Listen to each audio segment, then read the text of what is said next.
यदपि सुनीचेन तरोरपि सहिष्णुना अमानिना मानदेन कीर्तनीयः सदा हरिः। नारायणाखिल गुरो भगवन् नमस्ते शिवाय नमः शिवलिंगाय नमः।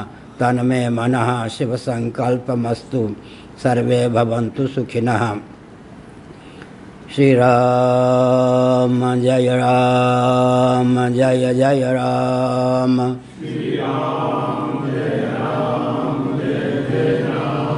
श्री राम जय राम जय जय राम।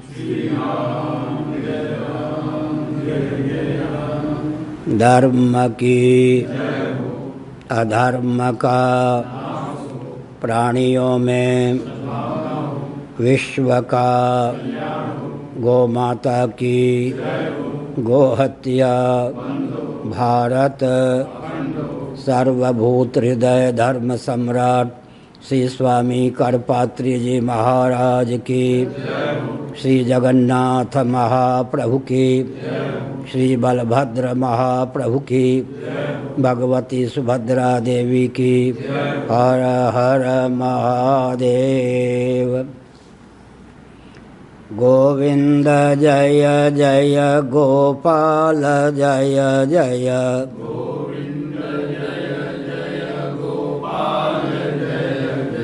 राधा रमण हरि गोविंद जय जय।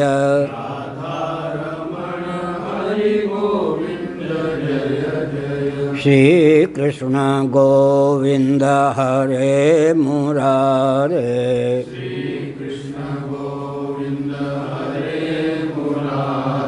हे नाथ नारायण वासुदेव।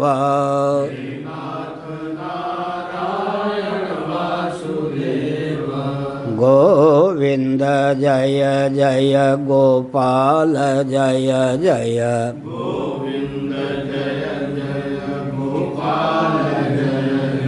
राधा रमण हरि गोविंद जय जय।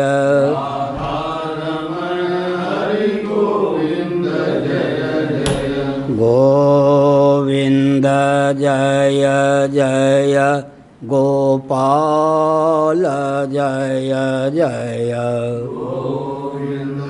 राधा रमण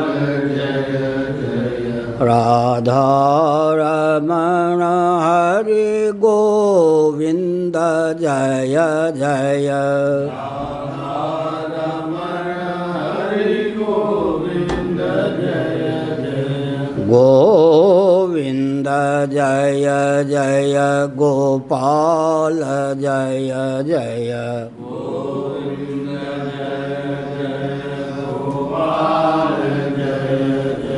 राधा रमण हरि गोविंद जय जय।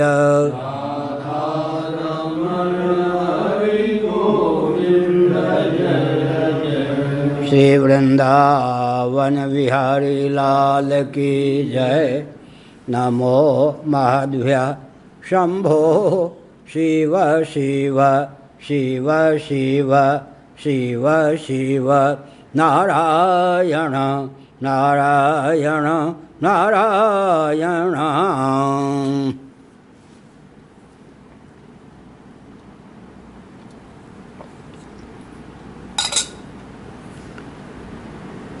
समुपस्थित महानुभावों, आपने आस्था और अपनत्व पूर्वक इस कार्यक्रम में सहभागिता का परिचय देकर हमें प्रबोधित किया है।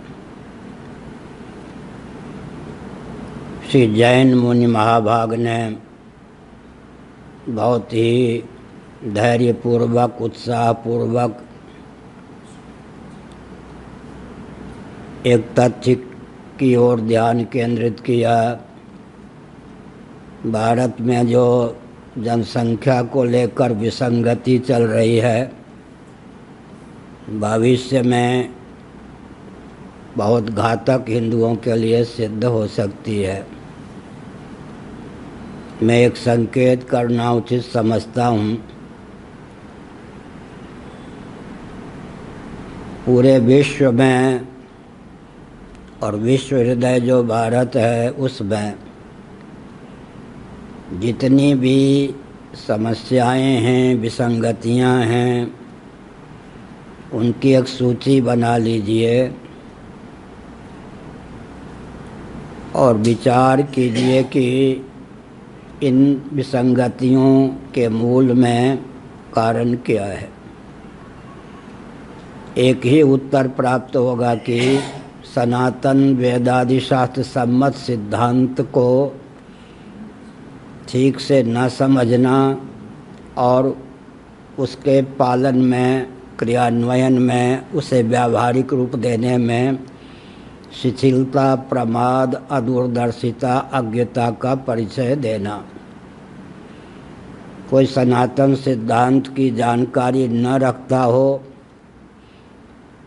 या जानकारी रखने पर भी उसमें आस्थान्वित न हो, लेकिन वस्तु स्थिति यह है कि विश्व में जो भी समस्याएं आती हैं उनके मूल में सनातन सिद्धांत को न समझना और सनातन सिद्धांत के क्रियान्वयन में प्रमाद का परिचय देना।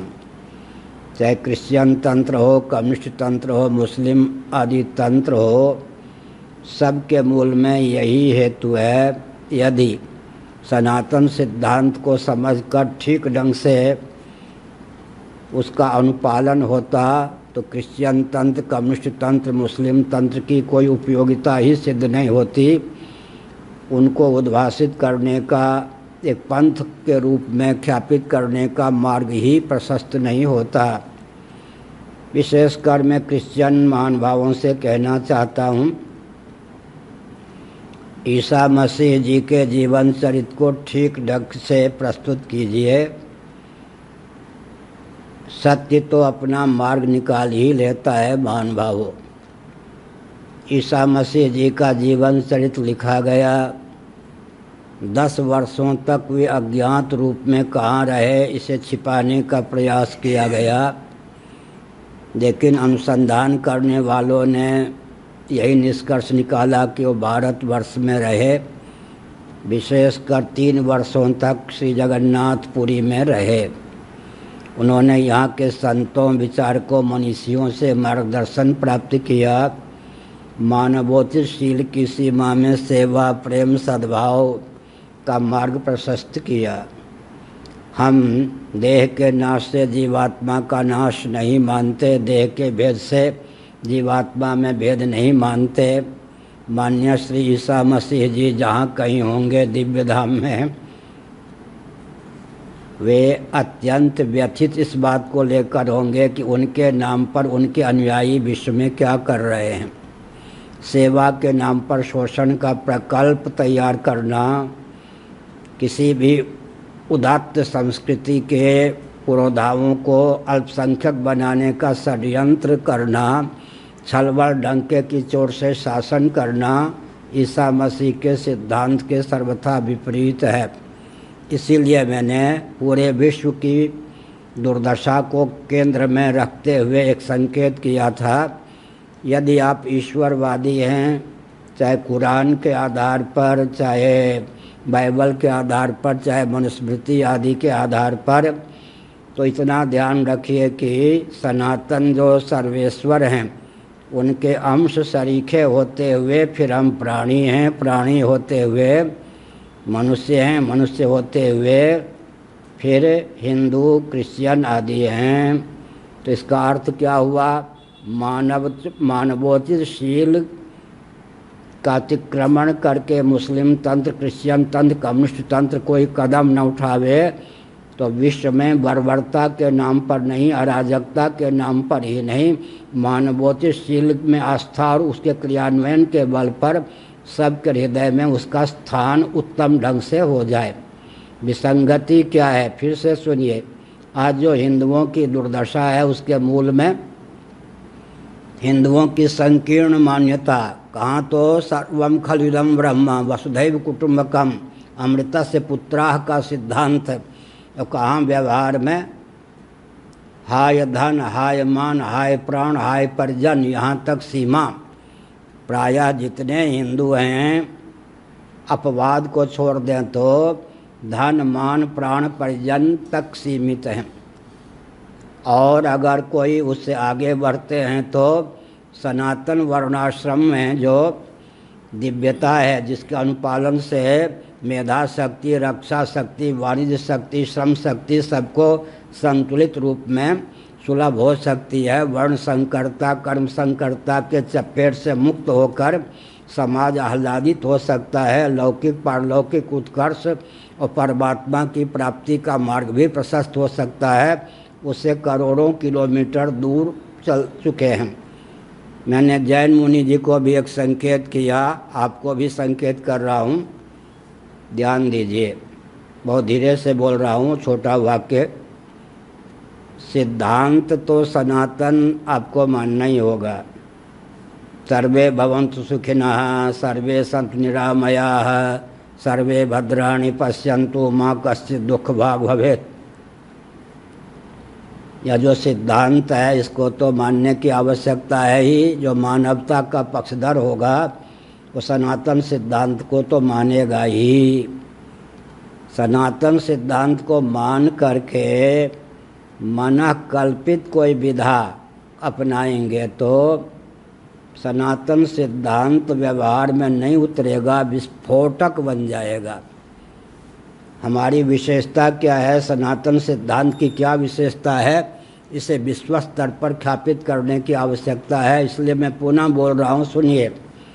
अहिंसा, सत्य, अस्तेय, ब्रह्मचर्य, परिग्रह का तो पक्षधर होना ही होगा। जैन समाज हो, बौद्ध समाज हो, सिख समाज हो, मानवता का जो भी पक्षधर हो, मैं यहाँ तक कहता हूँ, हिंसक जो शेर होता है, स्वभाव से हिंसा प्रिय होता है, उसके मन में भी अंतर्निहित भावना होती है कि उसकी बहू बेटी या उसको कोई मार न दे। घोर अहिंसक नहीं, घोर हिंसक के मन में भी अहिंसा के प्रति आस्था होती ही है।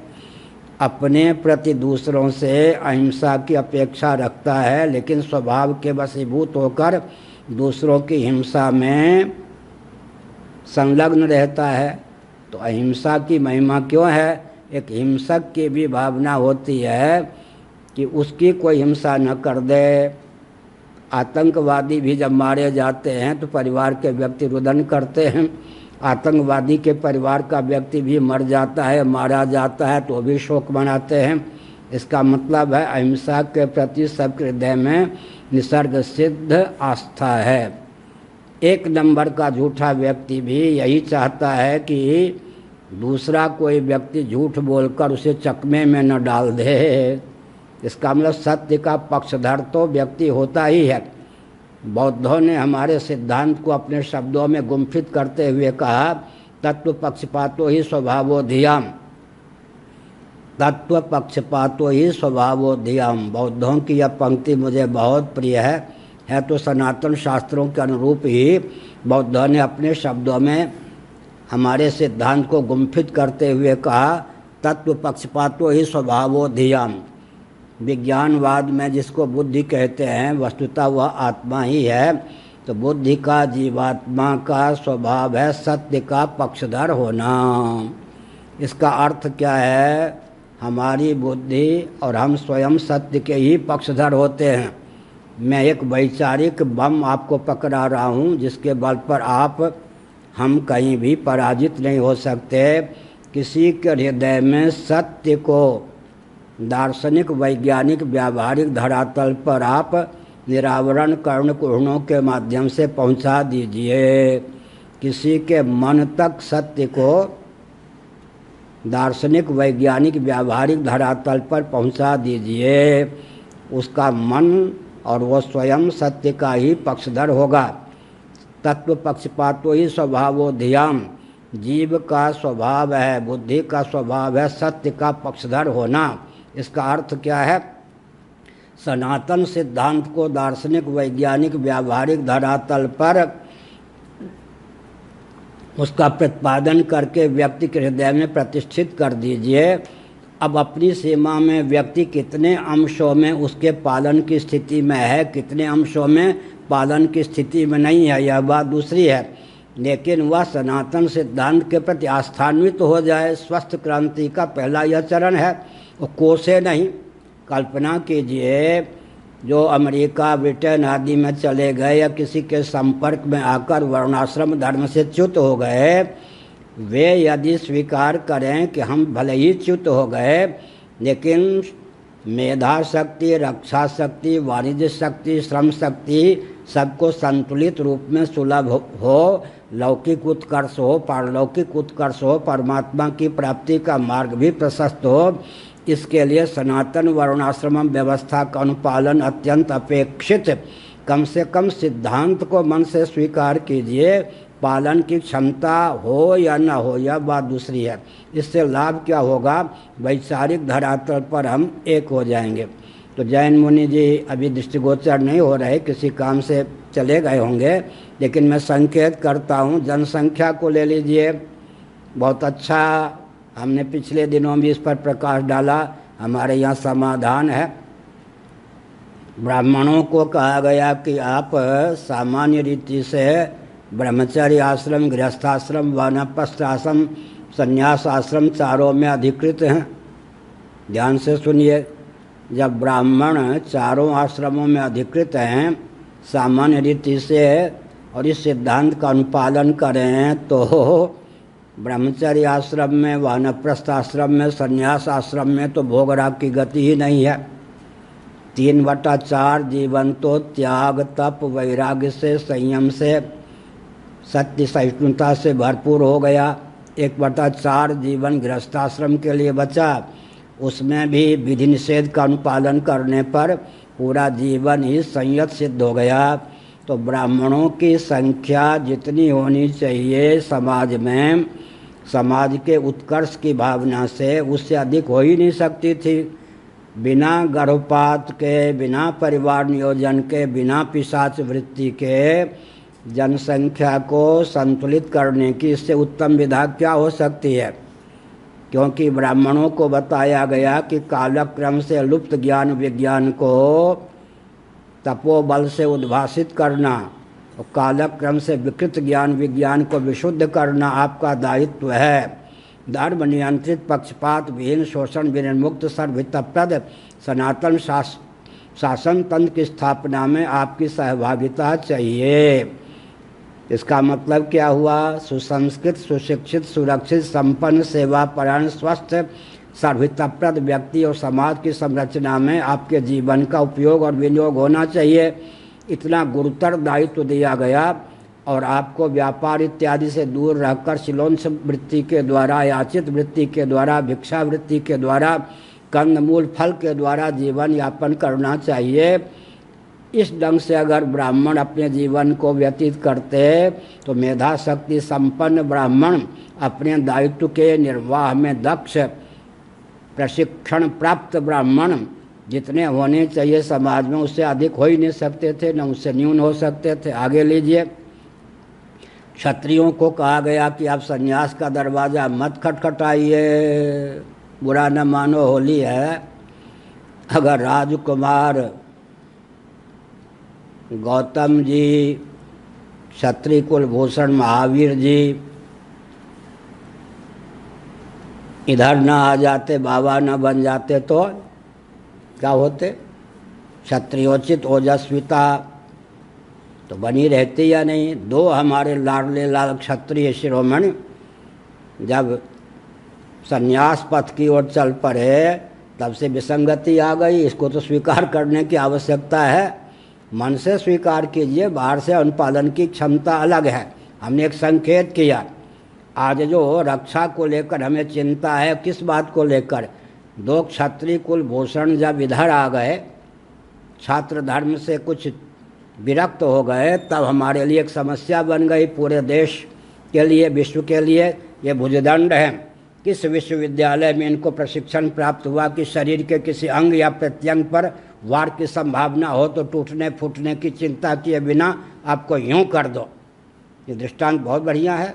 ये भुजदंड हैं। किस विश्वविद्यालय में इनको प्रशिक्षण प्राप्त हुआ कि शरीर के किसी अंग या प्रत्यंग पर वार की संभावना हो तो टूटने फूटने की चिंता किए बिना अपने आप को यूं कर दो।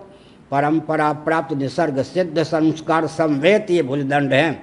नव्य न्याय की भाषा में मैं बोलूँ तो परंपरा प्राप्त ये भुजदंड है, परंपरा प्राप्त प्रशिक्षण प्राप्त, परंपरागत प्रशिक्षण प्राप्त ये भुजदंड है। शरीर के किसी अंग या प्रत्यंग पर वार की संभावना हो तो टूटने फूटने की चिंता किए बिना अपने आप को यूं कर देते हैं। ऐसे क्षत्रियों का स्वभाव था। संन्यास आश्रम से उपरत रहकर ब्रह्मचर्य आश्रम, गृहस्थाश्रम, वानप्रस्थ आश्रम तक क्षत्रिय सीमित रहें और धर्म युद्ध के लिए सदा तत्पर रहें और समाज में किसी प्रकार की क्षति ना हो। क्षत्रिय का अर्थ क्या होता है? ब्राह्मण आदि किसी को भी क्षतिग्रस्त न होने दें, क्षतिग्रस्त समाज को न होने दें, अपने आप को सामने कर लें। क्षतिग्रस्तता से बचाने का मुख्य दायित्व क्षत्रियों का था। अगर क्षत्रिय अपने दायित्व का पालन करते तो उनकी संख्या जितनी होनी चाहिए उससे अधिक हो ही नहीं सकती थी। इससे बढ़िया जनसंख्या के संयम, निरोध, संतुलन की क्या प्रक्रिया हो सकती थी? मोदी जी इस पर विचार कीजिए, आगे लीजिए। वैश्यों से कहा, क्षत्रियों से कहा गया क्या? रक्षा का गुरुतर दायित्व आपको प्राप्त है, शासन का आपको अधिकार प्राप्त है। ऐसी स्थिति में आप भी अगर सन्यासी होने लगेंगे तो क्या होगा? सुनिए, अगर भगवान श्री कृष्ण जैसे समर्थ मार्गदर्शक अर्जुन को प्राप्त न होते तो अशोक की गाथा तो उसी समय तैयार हो जाती।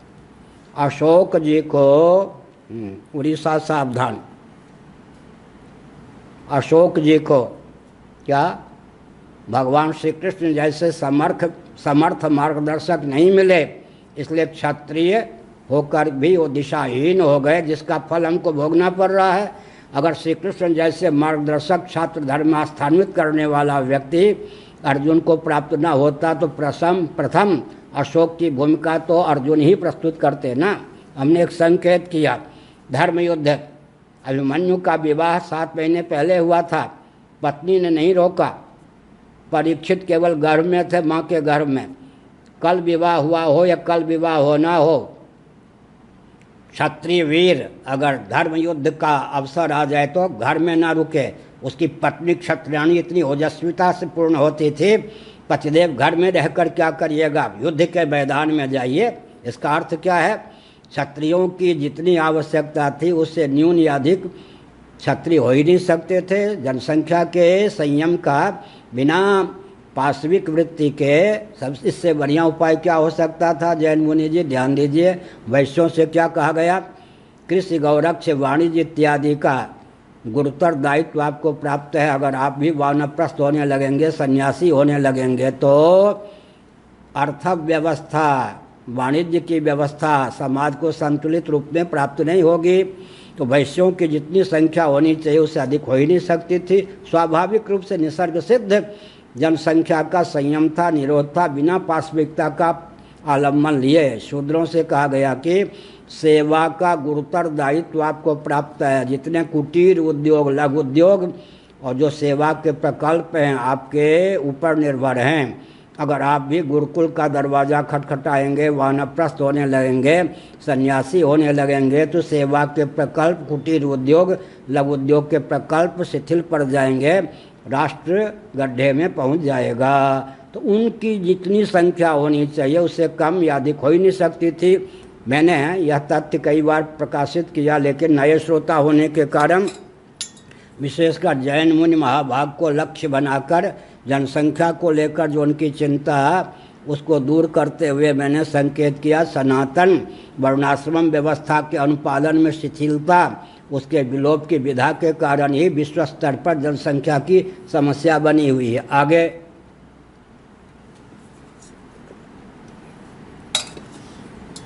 अब एक प्रश्न उठता है, मुस्लिम तंत्र की ओर हिंदुत्वनिष्ठ व्यक्ति संकेत करते हैं।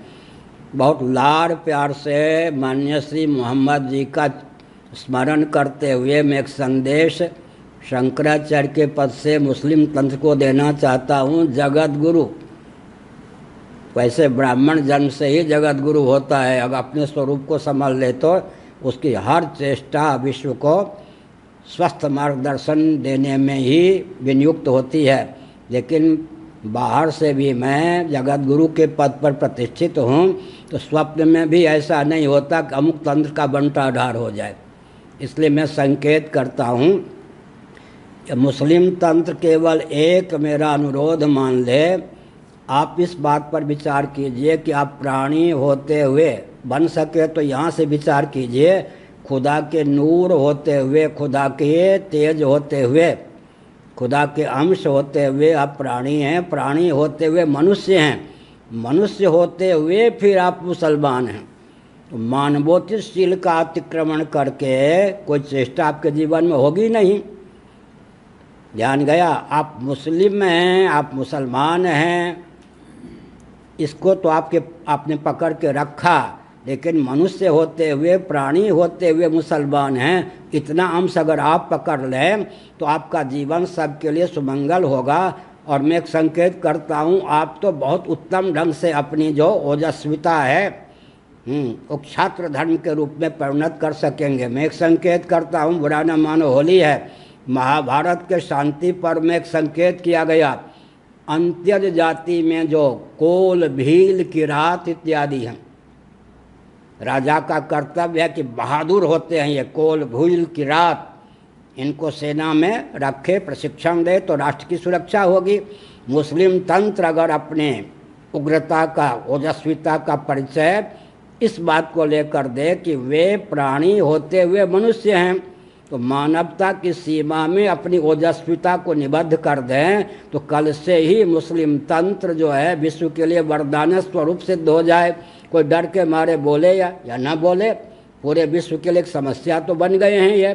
लेकिन वो समस्या का समाधान बहुत मैं लाड़ प्यार से दे रहा हूँ कि आप प्राणी होते हुए, खुदा के नूर होते हुए, खुदा की रोशनी होते हुए, खुदा रूपी सूर्य की एक रश्मि होते हुए अपने को प्राणी मानिए, प्राणी मानकर मनुष्य मानिए, मनुष्य मानते हुए मुसलमान मानिए। तो क्या होगा, आपके जीवन में मानवोचित ओजस्विताशील का इतना संचार होगा कि आप क्षत्रियों की जो भूमिका थी विश्व को सुरक्षित रखने में, उस भूमिका पर उतर आएंगे।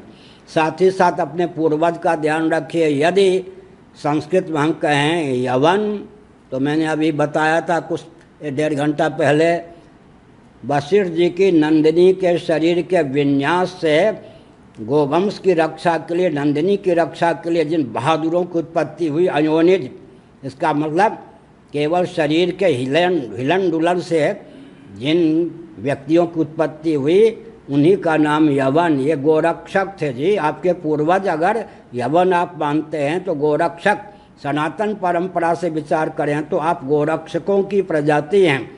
इसलिए मैंने संकेत किया कि गोरक्षकों की प्रजाति हैं। कितने मेरे अनुरोध से आपका विश्व में सुयश हो, मेरी भावना है आप इस बात को अच्छी तरह मान लें कि आप खुदा के नूर होते हुए, अंश होते हुए, आदम होते हुए प्राणी हैं, प्राणी होते हुए मनुष्य हैं, मनुष्य होते हुए मुसलमान हैं। तो आपका व्यवहार क्या होगा, मानवोचित शील की रक्षा में, प्राणियों के हित में प्रयुक्त और विनियुक्त होगा। यह भी मैं कह देना उचित समझता हूँ, मैंने संकेत किया। क्रिश्चियन तंत्र से मैं अनुरोध करना चाहता हूँ, इधर उधर की बात छोड़िए, आप जो भी कदम उठावें, ईसा मसीह मान लो सामने हैं। मैं जो भी कदम उठाता हूँ मैं ध्यान रखता हूँ, पूज्य स्वामी कटपात्री जी महाराज मेरे गुरुदेव और आदि शंकराचार्य महाभाग होते तो मैं ऐसा करता क्या। मान लो उनको साक्षी रखकर मैं काम करता हूँ तो अपने दायित्व का निर्वाह कर पाता हूँ।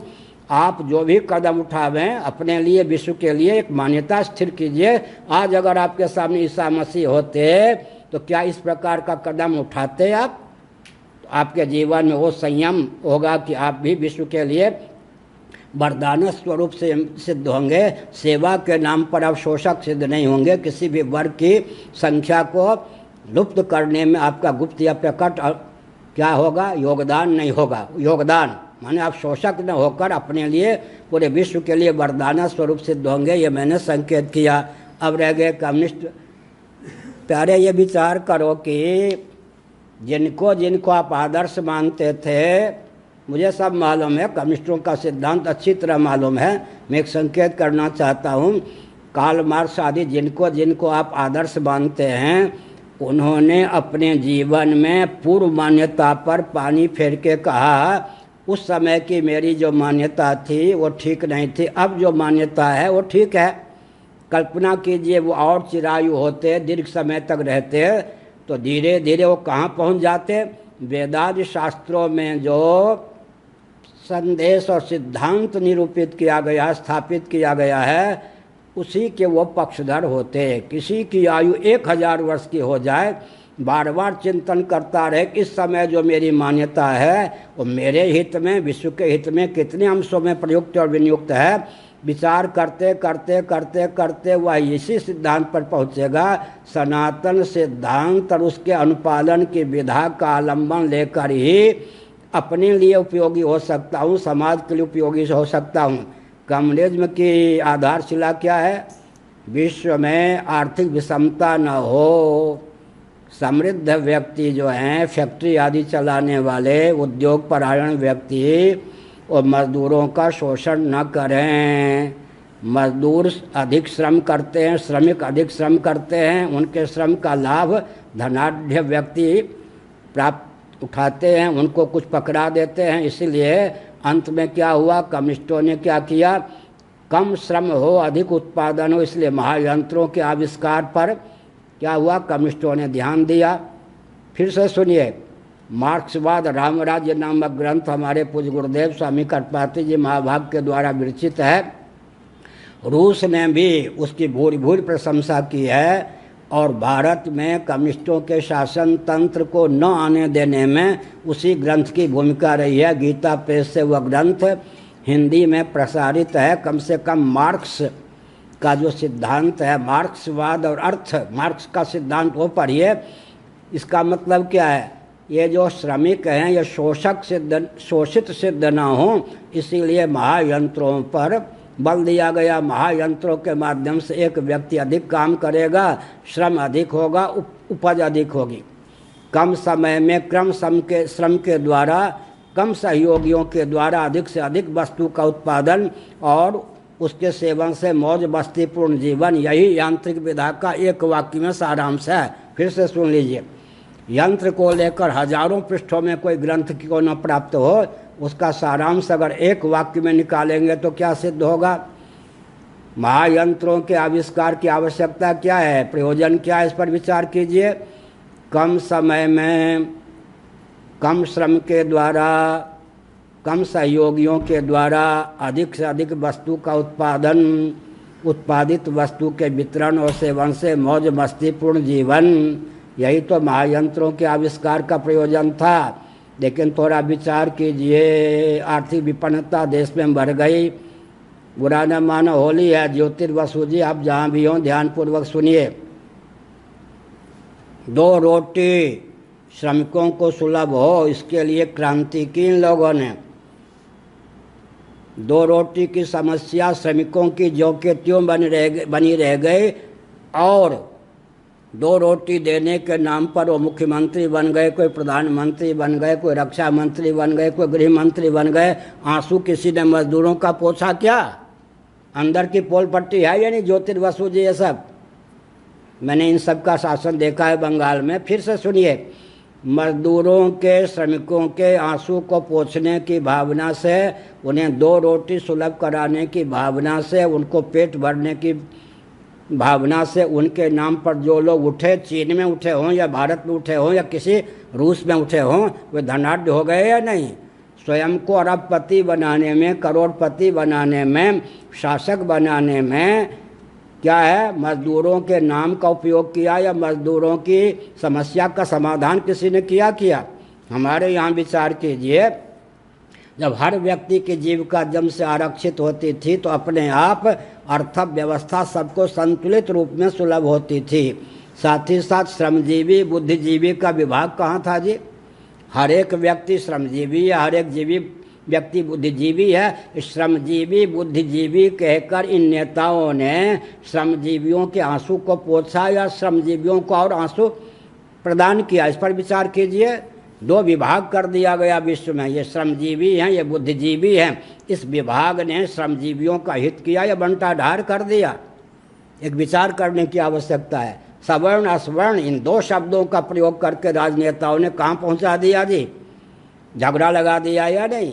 ये झगड़ा लगा दिया। दलित परिवार के हैं, ये हैं। हमारे यहाँ तो पूरा अंग प्रत्यंग जीवन को सुचारू रूप से चलाने में सहभागिता का परिचय देते हैं। ब्राह्मणवाद, क्षत्रियवाद, वैश्यवाद, शूद्रवाद और क्या है अंत्यजवाद, ये हमारे यहाँ क्या था? सब के सब समाज के पूरक थे। अपनी सीमा में सबको स्नेह प्राप्त था, सम्मान प्राप्त था। तो सवर्ण असवर्ण का नारा देकर असवर्णों के आंसू को पोंछा क्या इन नेताओं ने? ध्यान गए या नहीं? ईश्वर अल्लाह तेरे नाम कह के अल्लाह के जो उपासक हैं उनके आंसू को पोंछा, या उनको बर्बरता का मार्ग दिखा करके हिंदुओं से भिड़ा दिया, ईश्वर वालों से भिड़ा दिया। ईश्वर अल्लाह तेरे नाम, इसने देश को विभाजित किया या नहीं? इस नारे ने, इन राजनेताओं ने दो दो शब्दों के द्वारा आपको कहाँ पहुँचा दिया, इस पर आपका ध्यान केंद्रित होता है। एक राजनेता ने कहा ईश्वर अल्लाह तेरे नाम, तो गॉड नहीं है क्या? गॉड भी तो है। ईश्वर अल्लाह तेरे नाम कहकर अल्लाह के उपासकों को ईश्वर के नज़दीक रखा क्या? अल्लाह के उपासकों के नाम पर क्या किया? देश का विभाजन कर दिया, बंटा ढार कर दिया। आज पाकिस्तान की दुर्दशा हो तो, भारत की दुर्दशा हो तो, उसके मूल में एक राजनेता का यह स्वर ईश्वर अल्लाह तेरे नाम ये काम करता है या नहीं? श्रमजीवी बुद्धिजीवी का हमारे यहाँ संघर्ष था क्या? प्रत्येक व्यक्ति, हमारे यहाँ कर्मेंद्रियाँ भी हैं, ज्ञानेंद्रियाँ भी हैं, प्रधानता भी होती है, और अंतःकरण जो है ज्ञान कर्म भयात्मक है। आत्म तत्व जो है वो कर्ता भी है, ज्ञाता भी है। व्यावहारिक धरातल पर, स्वाभाविक धरातल पर श्रमजीवी बुद्धिजीवी ये नारे देकर दो शब्दों के माध्यम से श्रमजीवियों का शोषण किया इन नेताओं ने, या पोषण, इस पर थोड़ा विचार कीजिए। तो सवर्ण अस्पर्ण ईश्वर अल्लाह तेरे नाम, श्रमजीवी बुद्धिजीवी, ये दो दो शब्दों को ला करके इन राजनेताओं ने किसके आंसू को पोंछा है? इसलिए हमने संकेत किया सज्जनों। एक और विचित्र बात है कि अभी मैंने कहा हिंदुओं में जो पतन है, फूट की पराकाष्ठा है, सिद्धांत इनका इतना ऊंचा और व्यवहार इनके इतने ओछा, हाय धन, हाय जन, हाय प्राण, हाय परिजन, पेट परिवार से ऊपर उठना जानते नहीं। इनको चाहिए कि हम मनुष्य होते, हिंदू होते हुए क्या हैं? हिंदू होते हुए फिर ब्राह्मण, क्षत्रिय, वैश्य इत्यादि हैं। और हिंदुत्व का अभिमान किसी के लिए उत्पीड़क न हो जाए। मानव होते हुए हिंदू हैं, प्राणी होते हुए मानव हैं, और परमात्मा के हम सरीखे होते हुए प्राणी हैं। हमारे जीवन का उपयोग सबके लिए होगा। एक संतुलात्मक वचन में बोलता हूँ गीता का, ध्यान दीजिए। दो वचन, दो अलग अलग गीता में 5वें 12वें अध्याय में भगवान श्री कृष्ण का एक वचन है, सर्वभूत हिते रहता। 16वें अध्याय की ओर ध्यान दीजिए। क्षयाय जगतो हिता, पैरेलल, समानांतर इन दोनों वचनों को रखिए। आप किस पक्ष में जाएंगे इस पर विचार कीजिए। एक और है सर्वभूत हिते रहता है, हमारा जीवन प्रतिक्षण भगवान को कौन प्यारा है? सर्वभूत हिते रहता है, वे प्यारे हैं भगवान के। और एक वचन में बोले तो सर्वभूत हिते रहता है। महाभारत में सर्वभूत हिते रहता भी अन्यत्र पाठ है। सर्वभूत हिते रहता है, इसका मतलब हमारा हर प्रकल्प, हमारी हर चेष्टा, हमारा ज्ञान, हमारा कर्म संपूर्ण प्राणियों के हित में प्रयुक्त और विनियुक्त हो। भूत का अर्थ पंचभूत भी होता है जी।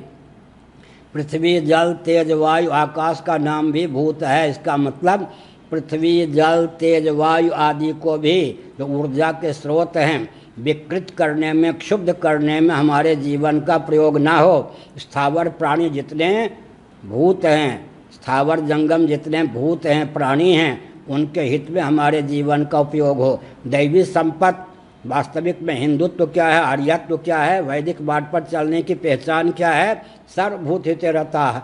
दूसरी ओर भगवान ने क्या कहा? क्षयाय जगतो हिताः, अहिताः, जगत के हित पर पानी फेरना। एक यह संस्कृति नहीं है, इसका नाम विकृति है। जगत के हित पर पानी फेरना। दूसरा क्या है? सबके हित में अपने जीवन का उपयोग और विनियोग करना। हमको गीता से प्रेरणा लेनी चाहिए। क्षयाय जगतो हिताः, जगत के हित पर पानी फेरने के लिए हमको मनुष्य शरीर नहीं प्राप्त हुआ है। जगत के हित के वो साधने के लिए संपूर्ण प्राणियों के पदार्थों के हित में अपने जीवन का उपयोग और विनियोग करने के लिए हमारा व्यवहार पृथ्वी जल तेज वायु आकाश को विकृत करने विध्वंसक करने बनाने उत्तेजना युक्त बनाने में न हो। हमारा व्यवहार जो स्थावर जंगम प्राणी हैं उनके हित में हो। हमको भोजन भी करना है तो शास्त्र की सीमा में हम किसी के ये घातक न सिद्ध हो करके भोजन करें। इसका मतलब क्या है? अगर हिंदू इतने अंश मेरे कहने पर कि हम हिंदू होते हुए ब्राह्मण आदि हैं, मनुष्य होते हुए हिंदू हैं, प्राणी होते हुए मनुष्य हैं, अनंत में सनातन परमात्मा के अंश होते हुए कौन है? प्राणी हैं। इस पर ध्यान रखें। हमारा मोटो या आदर्श होना चाहिए सर्वभूत हिते रहता है। तो हिंदू सबके पूज्य हो जाएं। मैं एक संकेत करना चाहता हूँ, लाठी गोली बम बारूद से काम नहीं चलता। कितना भी बम बारूद इकट्ठा कर लीजिए, रामचरितमानस का अध्ययन अनुशीलन कीजिए। जय जय हो इससे चंदन आना। रावण रथी विरथ रघुवीरा, देख विभीषण भयो अधीरा। रावण के पास तो रथ था, रामभद्र के पास कोई रथ नहीं। रावण रथी विरथ विरथ रघुवीरा। विभीषण को देखकर बहुत वेदना हुई। रावण से पार कैसे पाएंगे? वह बात दूसरी है कि जब युद्ध करते करते देखा क्या देवराज इंद्र ने कि सचमुच में राम जी विजयी हो जाएंगे, तब जाकर उसने अपने सारथी मातल से कहा हमारा रथ राम जी को दे दो। जब विजय के कगार पर राम जी पहुंच गए तब इंद्र ने सहयोग किया। जिनकी प्रार्थना से रामभद्र का अवतार हुआ था उनके मन में भी संदेह था कि रावण विजयी होगा या राम जी विजयी होंगे। जब विजय के उन्मुख हो गए राम जी, तब किसने? इंद्र ने सहयोग किया। तो विभीषण को समझाया गया जय जय हो सो चंदन आना। जिससे विजयश्री की प्राप्ति होती है वो चंदन रथ कोई और है। तो इसका मतलब बहुत बढ़िया ढंग से विजय रथ का वर्णन रामचरितमानस में दार्शनिक धरातल पर किया गया है। अब कितने बम गोले बारूद रख लो, लेकिन अभी हिंदुओं की दुर्दशा की अपनी मेधा शक्ति, रक्षा शक्ति, वाणिज्य शक्ति, श्रम शक्ति का उपयोग केवल धन मान प्राण पर्जन के लिए कर रहे हैं। उनकी शक्ति का प्रयोग अगर हिंदुत्व की रक्षा के लिए हो, मानवता की रक्षा के लिए हो, पूरे प्राणियों के अस्तित्व आदर्श की रक्षा के लिए हो, तो हिंदू अपने आप विश्व गुरु के पद पर आ जाएंगे। हमने अब तक यह संकेत किया। क्या संकेत किया सज्जनों? हमने यह संकेत किया कि ये जो एक सूत्र दिया है वेदादि शास्त्रों का मंथन करके, तत्वमसि अहम ब्रह्मास्मि आदि का अनुशीलन करके, तो सच्चिदानंद स्वरूप ही जीव जगत और जगदीश्वर सिद्ध है। घटाकाश जैसे महाकाश स्वरूप सिद्ध है। जीव जगत और जगदीश्वर तीनों का मौलिक स्वरूप ब्रह्म है। ब्रह्म दृष्टि से जीव जगत और जगदीश्वर तीनों एक हैं। इस उदात्त सिद्धांत को आत्मसात न कर पावे तो ममई वामसो जीवलोके ईश्वर अंश जीव अविनाशी गीता के 15वें अध्याय और रामचरितमानस के अनुसार हम भगवान के अंश सरीखे होते हुए कौन हैं? प्राणी हैं। एक विचित्र बात है, वसुधैव कुटुंब का अर्थ क्या होता है? अमृता से पुत्रः का अर्थ क्या होता है? सर्वम खलिदम ब्रह्म का अर्थ क्या होता है? भगवान हमारे जगत बनाते भी हैं, जगत बनते भी हैं। सर्व रूपों में भगवान ही उल्लसित विलसित हैं। जीवों के कर्म को द्वार बनाकर भगवान ही सर्व रूपों में उल्लसित विलसित हैं। सर्वम खलुदम ब्रह्म। इसलिए पृथ्वी भी, पानी भी, प्रकाश भी, पवन भी, आकाश भी, दिक् भी, काल भी, स्थावर प्राणी भी, जंगम प्राणी भी परमात्मा के परिवार के सदस्य हैं। अब इतना उदात्त सिद्धांत आप कहेंगे व्यावहारिक नहीं, हम लोगों के जीवन में है। सुनिए, ये सब सिद्धांत हम लोगों के जीवन में है। इसलिए कोई ऐंठ कर दिखावे कोई सामने टिक नहीं सकता। जय जय हो चंदन आना, क्योंकि हमने अपनी शक्ति का उपयोग किसी का हित के लिए किया नहीं है। हमारा काट्य सिद्धांत है कि दार्शनिक धरातल पर सचमुच में जीव जगत जगदीश्वर इन रूपों में ब्रह्म तत्व ही उल्लसित विलसित है। इसलिए हमारा कोई बाल बांका नहीं कर सकता। और हम लोगों में भगवत कृपा से इस सिद्धांत के बल पर, सनातन सिद्धांत के बल पर अपार अनंत शक्ति का स्रोत प्रतिष्ठित है। हमने संकेत किया आपके जीवन में भी यह स्रोत प्रतिष्ठित हो। गीता की शैली क्या, भगवान एक संकेत कर देते, अर्जुन लालची हो जाते, ओहो हो ऐसी निष्ठा ऐसी उपलब्धि हमें भी हो सकती है क्या। भगवान कहते कि तुम्हारे हृदय में मचल हो, इसलिए तो मैं कहता हूँ जैसे बच्चा खेलने कूदने में लगा हो, उसकी माँ दूर से क्या करती है, मिठाई दिखाती है, फल दिखाती है। बच्चा क्रीड़ा से उपरत होकर मिठाई लेने के लिए, फल लेने के लिए दौड़ पड़ता है। इसी प्रकार से भगवान गीता में क्या शैली अपनाते हैं। एक गीता का 14वां अध्याय, इदम ज्ञान उपाश्रित्य ममसा धर्ममागता सर्गे पिनोपजायन्ते प्रलय न व्यथन्ति च। पहले ज्ञान का उपदेश नहीं करते, ज्ञान के महात्म्य का वर्णन, फल का वर्णन करते हैं। उसको सुन करके अर्जुन का हृदय मचल जाता है। तो भगवान क्या करते हैं मालूम है, भगवान एक विचित्र बात है, माँ के वक्षोज में पयोधर में जो धवल दूध होता है वो माँ अपने पीने के लिए रखती है क्या। अगर कोई इंजेक्शन से उस दूध को निकालना चाहे तो रक्त निकलेगा या दूध निकलेगा। वात्सल्य रस से अनुप्राणित होकर के वो जीवनी शक्ति जो है दूध के रूप में प्रकट हो जाती है। इसी प्रकार से भगवान ने छिपाने के लिए नहीं, ज्ञान का महत्व गीता के 7वें अध्याय में, 9वें अध्याय में, 14वें अध्याय में जो प्रकट किया, अर्जुन के हृदय में एक स्पृहा उत्पन्न हो जाए, क्या ऐसी स्थिति मुझे मिल सकती है, ऐसी भूमिका मैं प्राप्त कर सकता हूँ। तो अर्जुन को भगवान ने कहा क्यों नहीं, इसलिए तो तुम्हारे हृदय में मचल उत्पन्न करना था। इस ज्ञान को प्राप्त करो, इस ज्ञान को प्राप्त करो। इसीलिए मैंने संकेत किया कि सबसे ऊंचा ज्ञान है परमात्मा तत्व ही अपनी अचिंत्य लीला शक्ति के योग से जीवों के कर्म के द्वार से जीव जगत जगदीश्वर तीनों रूपों में व्यक्त है। यह ज्ञान भी भगवान की कृपा से हम लोगों को सुलभ है। इसलिए हम लोगों का जीवन किसी का हित में हो ही नहीं सकता। इसके बाद फिर क्या है, परमात्मा के परिवार अमृतस्य पुत्राः, हम सब परमात्मा अमृत स्वरूप परमात्मा के पुत्र हैं। इसका मतलब पृथ्वी भी परमात्मा के पुत्र, पुत्री, जल भी पुत्र, तेज भी पुत्र, वायु भी पुत्र, आकाश भी पुत्र, जितने स्थावर जंगम प्राणी हैं सब परमात्मा के पुत्र, परमात्मा की अभिव्यक्ति, परमात्मा के परिवार के सदस्य।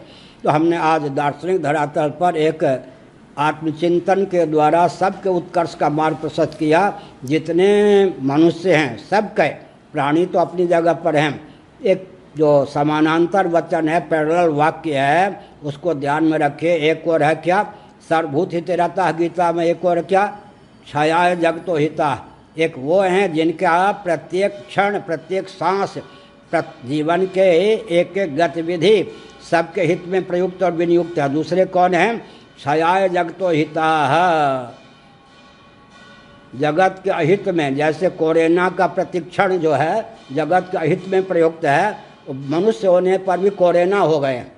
छाया जगतो हिता, न अपने हित में न किसी अन्य के हित में। तो जीवन को संतुलित करने के लिए दो वाक्य अपने घर में रख लीजिए, गीता के 16वें अध्याय का, 5वें अध्याय का, 12वें अध्याय का। एक और है सर्वभूत हितरता, दूसरी ओर है क्षयाय जगतो हिता। हम जगत के हित पर पानी फेरने के काम तो नहीं कर रहे हैं। दूसरी ओर है कि हमारे जीवन का उपयोग और विनियोग सबके हित में हो रहा है, होना ही चाहिए। नहीं हो रहा है तो आत्मना प्रतिकूलानि परेशान समाचरित। और मैं एक संकेत कर देना चाहता हूँ, किसी पर अनुग्रह मत कीजिए। आप इन सिद्धांतों को अपनाएंगे तो लाभ आपको ही प्राप्त होगा। To every action there is an equal and opposite reaction. Physics का, केमिस्ट्री, गुरुत्वाकर्षण फिजिक्स में तीसरा नियम क्या है, to every action there is an equal and opposite reaction. प्रत्येक क्रिया की समान और विपक्षी प्रतिक्रिया होती है, गुरुत्वाकर्षण का सिद्धांत है। इसका मतलब किसी के आंसू पोंछने के लिए नहीं, किसी पर उपकार करने के लिए नहीं। हम जो दूसरों के साथ अच्छा व्यवहार करते हैं वो अच्छा व्यवहार उलट करके हमको ही प्राप्त होता है। बहुत बढ़िया उपनिषदों में लिखा है, कोई आपके दरवाजे पर भूखा प्यासा व्यक्ति आया, भग भग, उसको नहीं आप भग भग कह रहे हैं, उपनिषद का सिद्धांत है। भविष्य में आपके सामने वो घाटी आएगी, आप भी किसी के दरवाजे पर अन्न जल की इच्छा से जाओगे, आपको कहा जाएगा भग भग। दूसरी बात क्या है उपनिषदों में, अच्छा आ गए तो आ गए, इस समय अन्न ले लो, जल ले लो, आगे से मुँह मत दिखाना। इस प्रकार अगर अन्न जल दे भी देते हैं आगे से मोहम्मद दिखाना, तो समझ जाइए एक दिन आपको भी इसी घाटी से में आना पड़ेगा।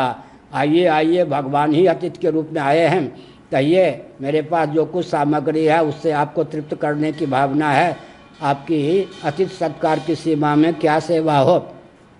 तो आप जो दूसरों के प्रति वैसा व्यवहार कर रहे हैं वो मानो अपने प्रति ही पलट करके, to every action there is an equal and opposite reaction, प्रत्येक क्रिया की समान विपक्षी प्रतिक्रिया होती है। इसलिए हमने संकेत किया, बहुत बढ़िया पद्म पुराण का एक वचन है, सार्वभौम सिद्धांत है, मानवता के लिए आधारशिला है। क्या है? आत्मना प्रतिकूलानि परेशान न समाचरित। जैसा व्यवहार हम दूसरों से अपने पर चाहते हैं, हमारी बुद्धि की बलिहारी है कि दूसरों के प्रति भी हम वैसा व्यवहार करें। मैं अंग्रेजी जानता हूँ, इस प्रदर्शित नहीं करना चाहता, जो भी जानता था भूल गया लेकिन 8वीं कक्षा के पोयम की बात हमको याद रहती है और साल में 10 बार तो नहीं 5-4 बार अवश्य बोलता हूँ। We must do to others as we wish them to do to us, this is the golden rule of life. We must do to others as we wish them to do to us, this is the golden rule of life. क्या मतलब? जैसा बर्ताव या व्यवहार हम दूसरों से अपने प्रति करना चाहते हैं, हमारी बुद्धि की बलिहारी है कि हम भी दूसरों के प्रति वैसा व्यवहार करें। यह जीवन का स्वर्णिम नियम है, दिव्य नियम है। और गीता का 6ठा अध्याय में बार बार बोलता हूँ, भगवान ने योगियों में भी सबसे उत्कृष्ट किसको गिना है? गीता का 6ठा अध्याय, आत्मौपम्येन सर्वत्र समम पश्यति अर्जुना, सुखम वा यदि वा दुखम स योगी परमो मतः। सामान्य नहीं, रामदेव बाबा सुन लीजिए। कोई आसन ना भी लगाता हो, प्राणायाम करना चाहिए, आसन करना चाहिए। मैंने कहा श्री महाभारत के शांति पर्व में लिखा है, अनुमान की प्रधानता से सांख्य है और प्रत्यक्ष की प्रधानता से योग है। पूरा विश्व योग पर क्यों लट्टू है? यम नियम, आसन, प्राणायाम, प्रत्याहार, धारणा, ध्यान, समाधि के जो फल दिए गए हैं वो फल जो के त्यों जीवन काल में उतर जाते हैं।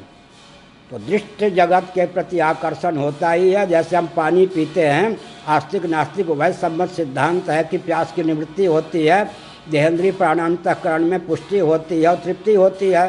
भोजन हम करें या आप करें, भूख की निवृत्ति होती है, देहेंद्रीय प्राणांतकरण में पुष्टि की प्राप्ति होती है, तृप्ति होती है।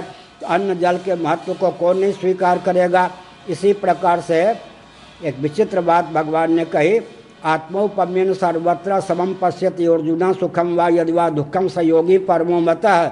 वह योगी परम उत्कृष्ट मान्य है, भाले ही वह समाधि लगाता हुआ न दिखता हो। जैसा व्यवहार दूसरों से अपने प्रति चाहता है वैसा व्यवहार हो दूसरों के प्रति अवश्य करे। अब तक के प्रवचन का सार क्या निकला सज्जनों? यह जो एक वाक्य हमने वेदांत शास्त्रों का मंथन करके गुरु गोविंद और ग्रंथ की कृपा से आपके सम्मुख प्रस्तुत किया, हम वस्तुतः परमात्मा स्वरूप होते हुए जीवात्मा हैं, जीवात्मा होते हुए प्राणी हैं, प्राणी होते हुए क्या हैं? मनुष्य हैं, मनुष्य होते हुए हिंदू हैं, मुसलमान हैं, क्रिश्चियन हैं और अंत में हिंदू होते हुए क्या हैं? फिर ब्राह्मण, क्षत्रिय, वैश्य इत्यादि हैं। तो ब्राह्मण, क्षत्रिय, वैश्य इत्यादि इसको गौण मत समझिए। मैंने उदाहरण दिया था, ताम्र धातु है यह, ताम्र धातु के कारण ही इस ताम्र पात्र की सत्ता उपयोगिता निर्भर है। कोई भी विशेष पदार्थ होता है तो उसकी सत्ता और उपयोगिता में हेतु सामान्य पदार्थ ही होता है। अगर सूक्ष्म बुद्धि के द्वारा ही ताम्र धातु को पूर्ण रूप से काट दें, इसको टोटली माइनस कर दें, तो ताम्र पात्र का कोई अस्तित्व भी नहीं रहेगा, कोई इसकी उपयोगिता भी नहीं रहेगी। लेकिन तामा ही तामा बना रहे और पात्र का रूप धारण न करे, पात्र का रूप इसे न दिया जाए तो उसकी विशेष उपयोगिता नहीं होगी। सोने को कोई चिपका कर तो लोग कहेंगे पागल है, पगली है। सोने को जो सुवर्णाभूषण, कटक, मुकुट, कुंडलादि का रूप दिया जाता है, सुवर्ण की विशेष उपयोगिता हो जाती है। इसका मतलब सामान्य की विशेष उपयोगिता विशेष पर निर्भर है, विशेष की सत्ता सामान्य पर निर्भर है। तो इसका मतलब वर्णाश्रम का बहुत महत्व है, लेकिन वर्णाश्रम के नाम पर संकीर्णता न हो जाए, लोग कोसने के लिए बाध्य न हो जाए, इसलिए हमने कहा कि मनुष्य होते हुए ब्राह्मण आदि हैं। फिर हमारा जीवन मानवोत्शील से संपन्न हो। एक विचित्र बात है, मनुष्य होते हुए हिंदू हैं, ठीक है, हिंदू हैं तो मुसलमानों के लिए घातक न हो जाएं, मुसलमान हिंदुओं के लिए घातक नहीं हो जाएं। एक सीढ़ी और मुस्लिम तन, कम्युनिस्ट तन, क्रिश्चियन तन पहुँचे, मनुष्य होते हुए क्रिश्चियन हैं, कम्युनिस्ट हैं, मुसलमान हैं। हिंदू तो सबसे नीचे अभी गिर पड़े हैं कि वो तो ये भी नहीं समझते हैं कि हम मनुष्य होते हुए हिंदू होते हुए ब्राह्मण आदि हैं। अभी तो उनको हिंदुत्व की पकड़ भी नहीं है। हिंदुत्व की पकड़ हो उसके बाद हम मनुष्य होते हुए, प्राणी होते हुए, परमात्मा के अंश होते हुए अगर इस एक ही वाक्य को जीवन में रखें और धीरे धीरे शनैः शनैः परमेत, धीरे धीरे हम क्या करें, हम ब्राह्मण हैं, क्षत्रिय हैं, वैश्य हैं, ब्राह्मण क्षत्रिय वैश्य शूद्र को अगर उपेक्षित कर देंगे तो हर व्यक्ति की जीविका जन्म से आरक्षित नहीं होगी तो क्या होगा, आर्थिक विपन्नता होगी, वर्ण संकरता होगी, कर्म संकरता होगी। एक संकेत करके मैं वचन को विराम देता हूँ। माननीय श्री मोहन भागवत जी बड़े लाड प्यार से गुप्त प्रकट सुने हैं, सुन रहे हैं या सुनेंगे ही, थोड़ा विचार कीजिए। कदाचित प्रमाद के कारण, परिस्थिति के कारण कोई वर्ण संकर हो भी जाए तो भी कर्म संकरता न आवे, यह शास्त्र की विशेषता।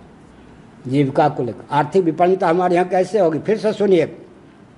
प्रमाद के कारण, अज्ञता के कारण, परिस्थिति के कारण, काम इत्यादि की प्रगल्भता के कारण कोई कदाचित वर्ण संकर हो भी जाए तो कर्म संकरता न छा जाए। इसलिए वर्ण संकरों की भी जीविका जन्म से आरक्षित है या नहीं, इस दार्शनिकता को आप नहीं मानेंगे तो आर्थिक दृष्टि से भी उत्कर्ष नहीं प्राप्त होगा। इसलिए पूरा सामान्य को भी पकड़ के रखिए, विशेष को भी पकड़ के रखिए, विशेष के नाम पर प्रमाद ना हो, इसलिए सामान्य को पकड़ने की आवश्यकता है। और सामान्य के नाम पर विशेष को छोड़ देंगे तो कोई उपयोगिता सिद्ध नहीं होगी।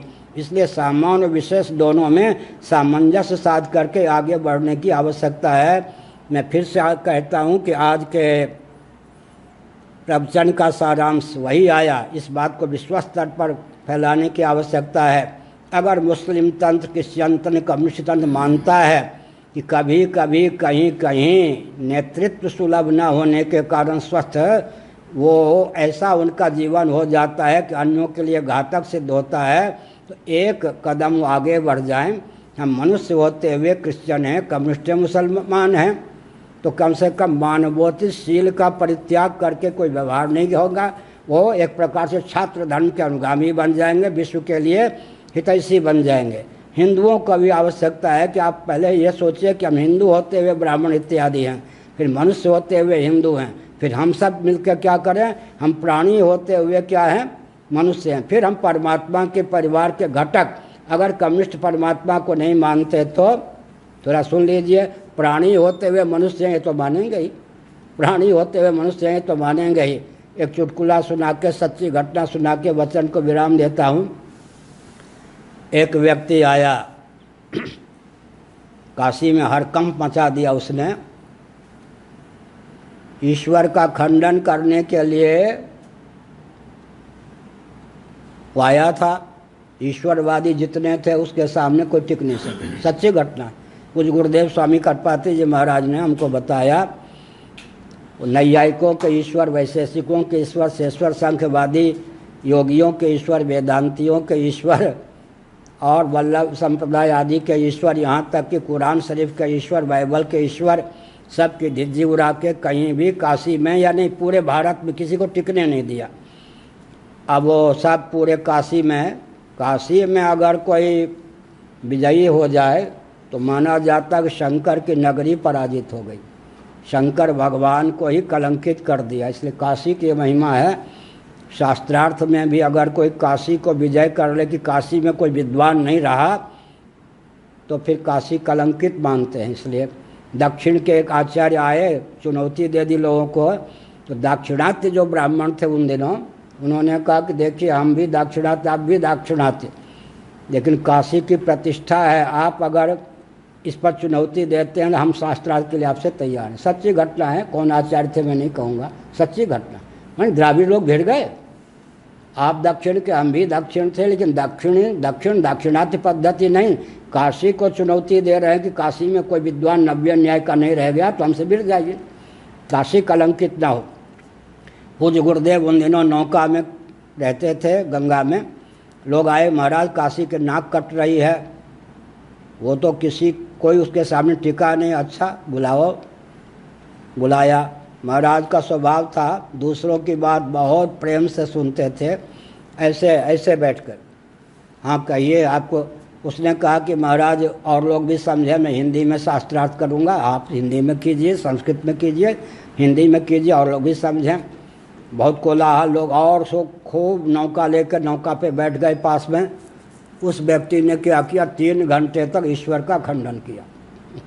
महाराज चुपचाप जैसे कुछ ना जानते हो ऐसे करके हमारे पूज्य गुरुदेव स्वामी कृपाती जी महाराज सुनते थे। सुनते सुनते फिर क्या हुआ, उसने कहा महाराज मेरे पास जितनी युक्तियाँ थी संक्षेप में मैंने 3 घंटे में प्रस्तुत कर दी, आप खंडन कीजिए, कर सकें तो। लोगों ने सोचा जब पूर्व पक्ष रखा गया है 3 घंटे में, तो उत्तर तो 9 घंटे भी लग सकते हैं। महाराज बीच में न पानी पिए न कुछ। उन्होंने कहा सुनिए, आप ईश्वर का खंडन करके दिग्विजयी हो गए, मेरे पास जो आए तो ईश्वर नहीं है, इस कथन पर, इस मान्यता पर अडिग रहिए। मेरे मुख से ईश्वर का समर्थन आप क्यों करवाना चाहते हैं? एक ही प्रश्न किया। आपको विजयश्री चाहिए, काशी में भी आपको विजयश्री प्राप्त हो गई, लेकिन आप मेरे मुख से ईश्वर का मंडन क्यों कराना चाहते हैं? इस प्रश्न का उत्तर दीजिए। फिर आप कहें तो 3 घंटे में, नहीं तो 9 घंटे में, नहीं तो 3 मिनट में आपके सारे प्रश्नों का उत्तर मैं दूंगा। मैंने कोई कागज कलम का अवलंबन नहीं लिया, आपने जितना पक्ष उपस्थापित किया सब मुझे याद है। उसने कहा महाराज भय लगता है। उन्होंने कहा बंध्यापुत्र से भय लगता है क्या? ईश्वर है, कोई प्रबल है, शक्तिमान है, तब तो भय लगता है। हाँ महाराज मैंने ईश्वर को मान लिया। उन्होंने कहा अब सुनिए, आपके एक एक पक्ष का निराकरण। नहीं महाराज हो गया, मैं अब इसका अर्थ क्या हो गया? इसका अर्थ ये हो गया कि महाराज को फिर मुँह खोलना नहीं पड़ा, एक ही वाक्य में उसने मान लिया। इसलिए हमने संकेत किया सज्जनों, क्या संकेत किया? अगर कोई ईश्वर को न भी मानता हो तो भी अगर अपने जीवन में हम प्राणी होते हुए मनुष्य हैं, मनुष्य होते हुए कम्युनिस्ट आदि हैं, इतनी मान्यता को ला दे तो उसका जीवन अन्यों के लिए अहित में प्रयुक्त और विनियुक्त नहीं होगा। आगे मैं श्रीमद् भागवत के अनुसार 1-2 वाक्य कहना चाहता हूँ। चाहे कंस का जीवन, पूर्व जीवन देखिए, चाहे किसी का भी देखिए, हिरण्यकशिपु का देखिए, हिरण्याक्ष का देखिए, जितने आतंकवादी पुराणों में जिनका नाम आता है, जिनके कृत्य का वर्णन आता है, वे सब सनातन मार्ग पर चलते चलते कहीं प्रमाद के कारण, कहीं शाप इत्यादि मिल जाने के कारण च्युत हो गए। इसका अर्थ क्या है? मैंने संकेत में कहा, वेदादि शास्त्र सम्मत ज्ञान और कर्म को नहीं मानेंगे, असुर तो होना ही पड़ेगा। असुर कौन है? संकीर्ण विचार वाला कौन है? दूसरों का शोषक कौन बनता है? वेदादि शास्त्र सम्मत ज्ञान कर्म को जो न मानकर प्रत्यक्ष प्रमाण तदनुकूल अनुमान के बल पर ही ज्ञान कर्म को पकड़े रहता है, उसका जीवन संकीर्ण होता है। वो भले ही असुर ना हो, लेकिन उसके जीवन की मान्यता संकीर्ण होती है।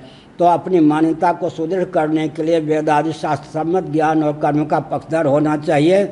हमने किन वाक्यों की व्याख्या की, उन वाक्यों का नाम ले लेते हैं हम। भगवान जो हैं जगत के निमित्त और उपादान दोनों कारण हैं, मेकर मेटर दोनों हैं। तदेक्षा स इच्छान चक्रे सो कामेत बहुश्याम तदात्मान स्वयंकृत सर्वम खलुदम ब्रह्म प्रकृतिश्च प्रतिज्ञा दृष्टान्तानुपरोधात वासुदेव सर्वमिति सियाराम मैं सब जग जानी। यह इन वचनों के आधार पर हमारे भगवान जगत बनते भी हैं, जगत बनाते भी हैं, सर्व रूपों में वही विद्यमान हैं। अमृतस्य पुत्रा वसुधैव कुटुंबकम, ये सब उसी में सन्निहित है। सर्वभूत हिते रहता। उसके बाद हम प्राणी होते हुए क्या हैं? हम परमात्मा के परिवार के सदस्य कौन है? अमृतस्य पुत्रा वसुधैव कुटुंबकम, पृथ्वी पानी प्रकाश पवन भी परमात्मा के परिवार के सदस्य हैं। ये ना हो तो हमको शरीर की प्राप्ति भी ना हो। फिर प्राण पंचभूत होते हुए हम परमात्मा स्वरूप होते हुए परमात्मा के अंश हैं। एक परमात्मा के अंश सरीखे होते हुए हम क्या हैं? पृथ्वी, पानी, प्रकाश, पवन के आकाश के अधिदैव रूप हैं। इन सब के अधिदैव होते हुए भी हम प्राणी हैं। प्राणी होते हुए मनुष्य हैं। मनुष्य होते हुए हिंदू आदि हैं। हिंदू आदि होते हुए स्त्री हैं, पुरुष हैं, ब्राह्मण हैं, क्षत्रिय हैं, वैश्य हैं, शूद्र हैं। हम समष्टि और व्यष्टि, सामान्य और विशेष दोनों में सामंजस्य साधकर व्यवहार करें तो पूरे विश्व का कल्याण हो सकता है। हर हर